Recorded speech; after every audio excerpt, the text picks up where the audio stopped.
श्री शिवाय नमस्तु भयम। दोस्तों, जैसा कि आप सभी लोग जानते हैं कि 10 मार्च 2026 यानी मंगलवार को पड़ रही है चैत्र महीने की शीतला सप्तमी तिथि।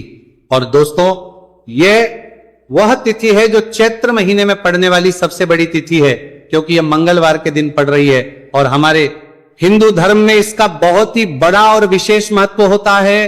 पूज्य गुरु जी ने कहा है कि अगर कभी भी मौका लग जाए और चैत्र महीने की शीतला सप्तमी मंगलवार को पड़ जाए तो आप लोगों को सिर्फ और सिर्फ 11 गेहूं के दाने वाला उपाय तो अवश्य ही करना चाहिए, क्योंकि इन दोनों तिथियों का संयोग बहुत ही कम आता है। इसी के साथ दोस्तों, गुरुजी ने कहा है कि जब भी चैत्र महीने की शीतला सप्तमी पड़े तो आप लोगों को सिर्फ और सिर्फ 11 गेहूं के दाने वाला उपाय तो अवश्य करना। यह उपाय इतना खास है कि अगर आपने सही मुहूर्त पर सही क्रिया अनुसार 11 गेहूं के दाने वाला उपाय कर लिया, जो प्राचीन काल के समय का महा उपाय है, तो मान के चलिए दोस्तों, महादेव जी के आशीर्वाद से आपके जीवन का कितना ही बड़ा दुख हो, उससे आपको मुक्ति मिल जाएगी। आपकी कोई भी मनोकामना हो, मान लीजिए आप नौकरी की तैयारी कर रहे थे तो आपकी नौकरी लग जाएगी, आपका बंद पड़ा व्यापार चल पड़ेगा। और दोस्तों, आप जिस बीमारी से आप बहुत दिनों से परेशान थे, उस बीमारी से आपको मुक्ति मिल जाएगी। आपके जीवन में धन आना शुरू हो जाएगा, आपके जीवन में धन आने के नए नए रास्ते खुल जाएंगे। और मान के चलिए दोस्तों, फिर आपको किसी भी प्रकार की परेशानी का सामना नहीं करना पड़ेगा। इसीलिए दोस्तों, 10 मार्च मंगलवार के दिन आप लोगों को इस वाले उपाय को जरूर कर लेना है। भले ही आपने पूरे साल भर इस उपाय को ना किया हो, पर अगर आपने इस चैत्र महीने में पड़ने वाली शीतला सप्तमी के दिन अगर इस वाले उपाय को कर लिया तो आपको इस उपाय को करने का वह फल मिलेगा जिसकी आपने कभी भी नहीं करी होगी। इसीलिए आप लोग इस गेहूं वाले उपाय को एक बार जरूर कर लेना, ताकि आप लोगों के हाथ से यह मौका ना जा सके और आपको इस उपाय को करने का फल मिल सके। दोस्तों, यह उपाय पंडित जी ने अपनी अभी की ही शिव महापुराण की कथा में बताया है, जो इस उपाय को आज हम आपको बहुत अच्छे से समझाने वाले हैं। इस वीडियो को देखने के बाद इस उपाय को समझने के लिए आपको कोई और वीडियो को देखने की जरूरत नहीं पड़ेगी। तो दोस्तों, इस उपाय को आपको कैसे करना है, कब करना है, कहां पर करना, और उपाय को करते समय आपको किन किन गलतियों को नहीं करना है और आपको किन किन बातों का ध्यान रखना है, ये सारी जानकारी हम आपको इस वीडियो में देंगे। तो चलिए भक्तों, उपायों को शुरू करते हैं। अगर आप भी चाहते हैं कि महादेव जी का आशीर्वाद आप पर सदैव बना रहे तो वीडियो को लाइक करें, चैनल वास्तविक जानकारी को सब्सक्राइब करें और कमेंट बॉक्स में हर हर महादेव जरूर लिखें। और अपने फायदे के लिए, गरीबी दूर करने के लिए इस वीडियो को पूरा देखकर जाना। यदि आज आपने वीडियो को बीच बीच में से देखा, काट काट कर देखा, तो जीवन में आपको कभी सफलता हासिल भी नहीं होगी। दोस्तों, ये 10 मार्च मंगलवार शीतला सप्तमी का दिन ये इतना खास होता है, इतना महत्वपूर्ण होता है। देखा गया है कभी कभी बड़े बड़े पूजा पाठ अनुष्ठान से जो मनोकामना पूर्ण होगी नहीं होते, वो 10 मार्च मंगलवार के दिन एक छोटे से उपाय करने से ही आपकी मनोकामना पूर्ण हो जाती है। अब हम समझते हैं इस वाले उपाय को हमें करना किस समय है। इस 11 गेहूं के दाने वाले उपाय को हमें चैत्र महीने के मंगलवार के दिन करना किस समय है। तो देखिए, इस उपाय को करने का जो समय है वह सुबह का समय है और शाम का समय है। अब देखिए, यहां पर हम मुख्य रूप से सुबह का समय नहीं बोलेंगे, क्योंकि 10 मार्च मंगलवार शीतला सप्तमी का दिन है और इस दिन प्रदोष काल के समय का बहुत महत्व होता है। बाकी अगर सुबह के समय भी करेंगे तो भी अच्छा होगा, उसमें कोई भी दिक्कत वाली बात नहीं है।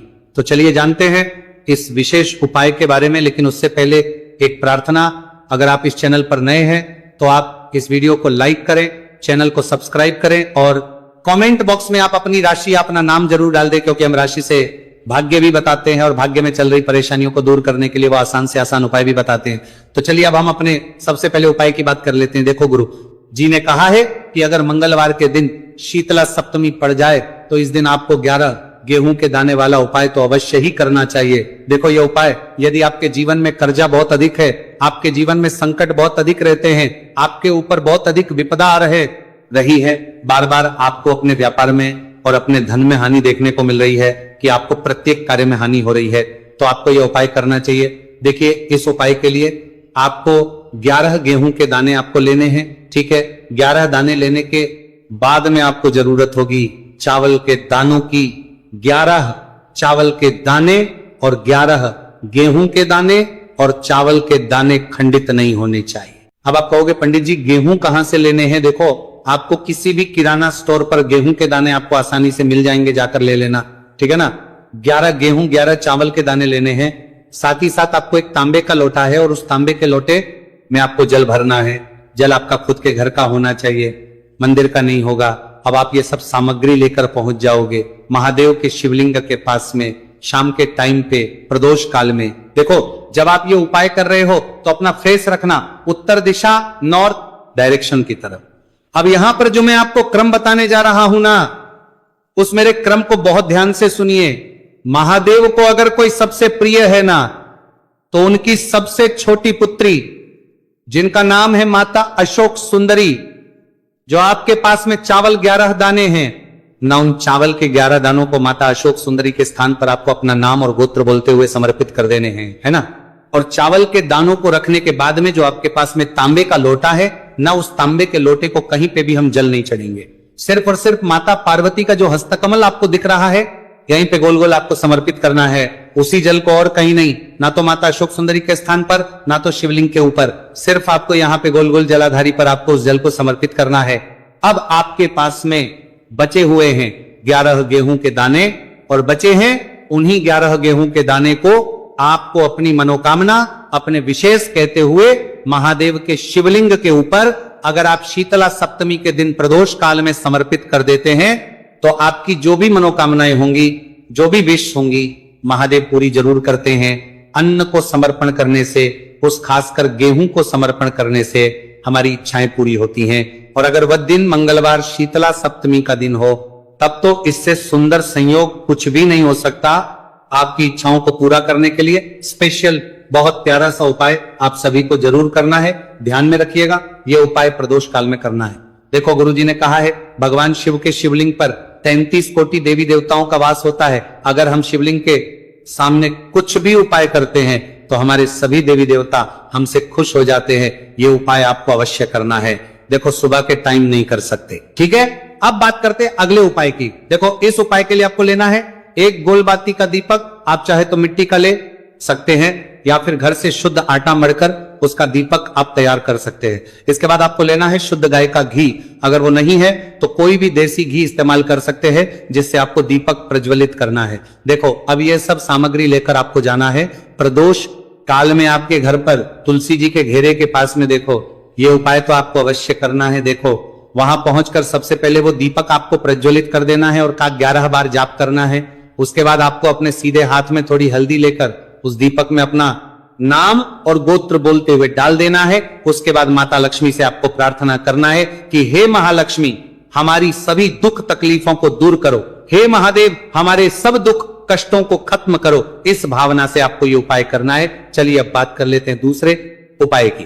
दोस्तों, आप सभी जानते हैं कि मंगलवार शीतला सप्तमी का दिन समर्पित होता है भगवान महादेव को, या कि माता पार्वती को शीतला सप्तमी का दिन समर्पित होता है। और जब भी हम शिवलिंग के ऊपर कोई भी उपाय करते हैं तो इससे हमें एक साथ भगवान महादेव की और माता पार्वती की कृपा प्राप्त हो जाती है। देखिए दोस्तों, गुरुदेव ने बताया है कि मंगलवार के दिन किया जाने वाला यह सबसे खास और सर्वश्रेष्ठ उपाय है। 7 चने की दाल लेनी है। देखिए, आप 7 चने की दाल भी ले सकते हैं, या फिर 11 भी ले सकते हैं, 21 या फिर 108 चने की दाल ले सकते हैं। यदि आप 21 चने की दाल लेते हैं तो यह आपके उपाय के लिए अत्यधिक सर्वोत्तम होता है। तो इस प्रकार से आप कम से कम 7 चने की दाल ले सकते हैं, और अधिक से अधिक आप 108 चने की दाल ले सकते हैं। अब देखिए, इसी के साथ में आपको मात्र 1 लोटा शुद्ध जल लेना होगा तांबे के पात्र के अंदर अपने ही घर से, और साथ ही में आपको मात्र 1 से 2 गू के टुकड़े भी लेने हैं। देखिए, मंगलवार शीतला सप्तमी तिथि का दिन भगवान महादेव को होता है। आपको ये जो सारी सामग्रियां हैं, इन्हें लेकर के पहुंच जाना है भगवान शिव के मंदिर में। इस उपाय को आप सुबह से लेकर के शाम तक किसी भी समय में कर सकते हैं। लेकिन यदि आप शाम के समय इस उपाय को करते हैं तो यह उपाय आपके लिए और अधिक सर्वोत्तम होता है। तो यदि आपको प्रदोष काल के समय में मिल जाता है तो फिर आप प्रदोष काल में भी कर सकते हैं, या फिर आप पूरे ही दिन में किसी भी समय इस उपाय को कर सकते हैं। शिव मंदिर पहुंचने के बाद सबसे पहले तो आपको दक्षिण दिशा में बैठ जाना है। उत्तर दिशा की तरफ आपको अपना मुख कर लेना है। लेकिन यदि शिवालय में भीड़ है, शिव मंदिर में भीड़ है, तो फिर आप किसी भी दिशा में बैठकर इस उपाय को कर सकते हैं। तो देखिए, सबसे पहले आपके पास जो गुड़ के टुकड़े हैं, जो आप गुड़ के टुकड़े लेकर के आए थे, उन्हें आपको शिवलिंग के सामने ही जो आपके पास एक लोटा जल है, उस पात्र में आपको ये गुड़ के टुकड़े डाल देना है। इसी के साथ में आप जो चने की दाल लेकर के थे, चाहे आप 7 चने की दाल लेकर के आए हैं, 11-21, जितने भी आप चने की दाल लेकर के आए हैं, इस चने की दाल के ऊपर आपको जो आपके पास गुड़ वाला जल आपने तैयार किया है, इसमें से थोड़ा सा जल आपको इस चने की दाल पर डाल लेना है। अब देखिए, आपके पास जो गुड़ वाला जल है, इसमें से सबसे पहले थोड़ा सा जल आपको श्री गणेश जी वाले स्थान पर समर्पित कर देना है। श्री शिवाय नमस्तु भयम इस मंत्र का जाप करते हुए फिर थोड़ा सा जल आपको श्री कार्तिकेय जी वाले स्थान पर समर्पित करना है। श्री शिवाय नमस्तु भयम इस मंत्र का जाप करते हुए फिर थोड़ा सा जल आपको माता अशोक सुंदरी वाले स्थान पर भी समर्पित करना है। श्री शिवाय नमस्तु भयम इस मंत्र का जाप करते हुए फिर थोड़ा सा जल आपको माता पार्वती के हस्त कमल पर समर्पित करना है और आपको श्री शिवाय नमस्तु भयम इस मंत्र का जाप कर लेना है। अब देखिए दोस्तों, आपके पास जो 7 जल और शेष बचेगा, इसमें से आपको केवल थोड़ा सा जल शिवलिंग पर अर्पित कर देना है और अंत में आपको उस पात्र में थोड़ा सा जल और शेष बचाना है। पूरा जल आपको शिवलिंग पर अर्पित नहीं करना है, अंत में आपको थोड़ा सा जल और शेष बचाना है। अब देखिए, आप जितनी भी चने की दाल लेकर के आए हैं, अगर आप 7 चने की दाल लेकर के आए हैं, तो आपको 7 बार श्री शिवाय नमस्तु भयम इस मंत्र का स्मरण कर लें। यदि 11 चने की दाल लेकर के आए हैं, तो फिर आपको 11 बार इस मंत्र का जाप करना है। जितनी भी चने की दाल लेकर के आए हैं, उतनी बार आपको श्री शिवाय नमस्तु भयम इस मंत्र का जाप करना है और फिर आपको ये जो चने की दाल है, इसे शिवलिंग के ऊपर ही समर्पित कर देनी। लेकिन आपको ये चने की दाल बृहस्पतेश्वर महादेव का स्मरण करते हुए ही शिवलिंग पर अर्पित कर देनी और आपको अपनी मनोकामना को भी बोल देनी है। आप जो भी मनोकामना है, चाहे वो धन प्राप्ति को लेकर हो, नौकरी से संबंधित हो, विवाह से संबंधित हो, या फिर आपके मकान जमीन जायदाद से संबंधित हो, चाहे ग्रह क्लेश से संबंधित हो, या फिर किसी भी प्रकार की जो मनोकामना है, उसे आपको बृहस्पतेश्वर महादेव से परिपूर्ण करने की प्रार्थना कर लेनी है। और इसके बाद आपके पास जो पात्र के अंदर थोड़ा सा से जल और बचा हुआ था, इसे भी आपको धीरे धीरे भगवान शिव की पर ही अर्पित कर देना होगा। श्री शिवाय नमस्तु भयम इस मंत्र का जाप करते हुए पूज्य गुरु जी कहते हैं कि चैत्र महीने का मंगलवार शीतला सप्तमी को जो भी व्यक्ति इस प्रकार से यह चमत्कारिक उपाय कर लेता है, तो उसकी जो मनोकामना है वह भगवान लक्ष्मी नारायण की कृपा से तथा महादेव की कृपा से बहुत ही जल्द परिपूर्ण हो जाती है। बात करते हैं अगले उपाय की। देखो, इस उपाय के लिए आपको मात्र 2 लौंग लेनी होगी, या कि आपको लौंग का जोड़ा लेना है। 2 फूल वाली आपको लौंग लेनी है। लौंग का जोड़ा कहीं से भी खंडित नहीं होना चाहिए, इस बात का ध्यान रखें। इसी के साथ में आपको लेना होगा लाल चंदन का पाउडर।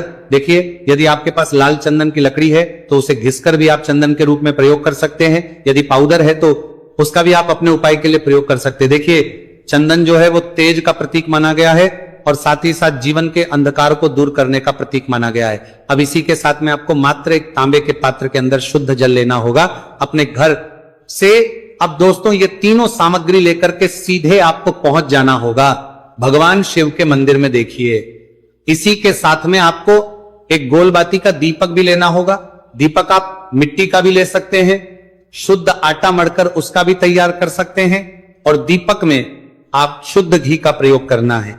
लेकिन जैसे ही आप इन सभी सामग्रियों को मंदिर में लेकर के पहुंचेंगे, मंदिर में जैसे ही आप चौखट के वहां पर पहुंचेंगे, तो मंदिर की चौखट के सीधे तरफ आप जो अपने साथ एक गोलबाती का दीपक लेकर के आए हैं, उसे आपको सबसे पहले तो प्रज्वलित कर देना है। यानी कि जैसे ही आप मंदिर की चौखट के वहां पर प्रवेश करते हैं, तो उसके सीधे तरफ आपको ये गोलबाती का दीपक प्रज्वलित कर देना है। अब देखिए, जैसे ये दीपक प्रज्वलित करेंगे तो आपकी जो भी मनोकामना है उससे आपको बोल देना है। आप इस दीपक को इस प्रकार से प्रज्वलित करने के बाद इन सभी सामग्रियों को शिवलिंग के पास में लेकर पहुंच जाना है। अब देखिए दोस्तों, आपके पास जो एक तांबे के पात्र के अंदर शुद्ध जल है, उसमें से आपको केवल आधा लोटा जल ही भगवान शिव के शिवलिंग पर अर्पित करना है। आधा लोटा जल आपको उसी पत्र के अंदर बचा लेना है। अब दोस्तों, पास जो 2 लौंग है, यानी कि लौंग का जोड़ा है, उससे आपको अपना नाम और अपने गोत्र को बोलते हुए आपकी जो भी समस्या चल रही है, आपके जीवन में जो भी परेशानी उत्पन्न हो रही है, उन्हें आपको बोल देना है। और ये जो लौंग का जोड़ा है इसे आपको भगवान शिव के शिवलिंग पर अर्पित कर देना है। जैसे आप ये 2 लौंग शिवलिंग पर चढ़ाएंगे तो अपना हाथ जो है वहां पर आपको रखना है और महादेव से आपको करनी है कि मेरे जीवन की ये जो परेशानियां हैं ये सभी दूर हो जाए। यानी कि आपके जीवन में धन की संबंधित परेशानी चल रही है, कर्ज की समस्या चल रही है, बच्चों का पढ़ाई लिखाई में मन नहीं लग पा रहा है, घर के जो आर्थिक संकट है वह सभी दूर हो, व्यापार आपका ढंग से नहीं चल पा रहा है, घर में रोग की स्थिति बनी हुई है, यानी कि जिस भी प्रकार की आपकी समस्याएं हैं उसे आपको बोल देना है और महादेव से इन सभी समस्याओं को दूर करने के लिए आपको प्रार्थना कर लेनी है। अब देखिए दोस्तों, आपने जो 2 लौंग शिवलिंग पर समर्पित की थी उससे आपको वहां से उठा लेना है और इन दोनों लौंग को आपको शिवलिंग से उठा करके सीधे उससे जल के पात्र के अंदर डाल देना है। यानी कि अपने आधा लोटा जल और बचाया हुआ था उसी के अंदर आपको ये 2 लौंग डाल देनी है और साथ में आप जो लाल चंदन ले आए थे उस लाल चंदन को भी आपको उसी पात्र के अंदर डाल देना है। यानी कि आधा लोटा जल और बचा हुआ है तो उसी आधे लोटे जल के अंदर आपको ये लाल चंदन भी डाल देना है। अब देखिए, इस आधे लोटे जल में है जिसमें अपने 2 लौंग डाली है, लाल चंदन डाला है, उसे सीधे लेकर के आपको पहुंचना है बेलपत्र के वृक्ष के।